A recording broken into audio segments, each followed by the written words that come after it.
Lumipad na naman ang batang mamaw na si Andre Ugadan. Pinapatunayan pa na meron siyang shooting skills. Nagmalayanes ang Tito Compo pa from rebound to offense. At sa taas ng talon ng batang to ay sinusubo na lang niya ang bola sa ring.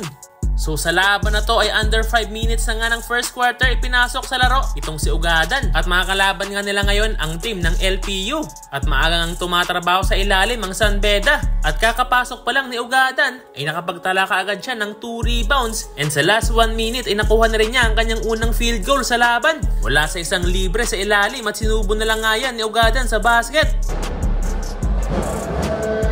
At eto pa, bago matapos ang first quarter, nagpamalas pa ng husay at galing itong si Ugadan. From rebound to offense, may kasama pang foul.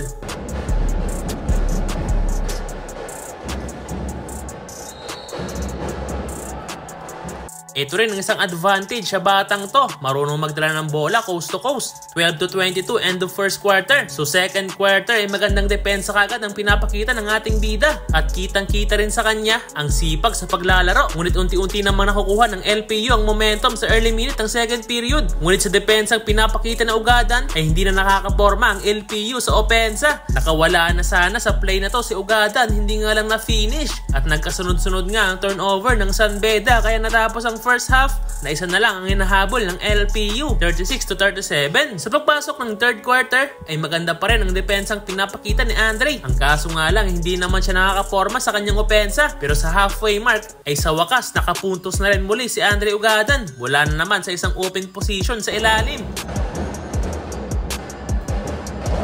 Wala nang nagawa ang dambuhalang bantay at nangangalabaw na rin sa ilalim itong isang teammate ni Andre. And sa last 30 seconds ng quarter na to ay muli na lamang lumipad si Andre Ugadan.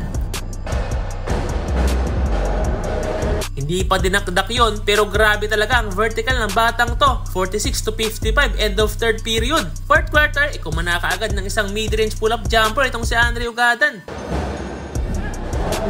Talagang pinapakita na ng batang to ang kanyang shooting skills at sinundan pa yan ng isang 3-pointer ni Bill Gravador kaya lumobo na ng 15 puntos ang kalamangan ng San Beda. Hirap na rin maka-score itong LPU at nagiging epektibo rin ang pick and roll play na ginagawa ng San Beda. And sa under 2 minutes ay muli na namang nakapagtala ng easy 2 points itong si Andre Ugadan mula sa mid-range.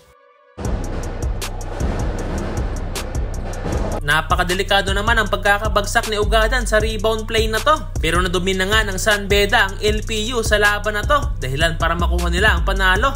Another good performance na naman para kay Ugadan. At maisingit ko lang mga boss no, maaari bang pakipindot naman ng like at mag-subscribe ka na sa ating channel?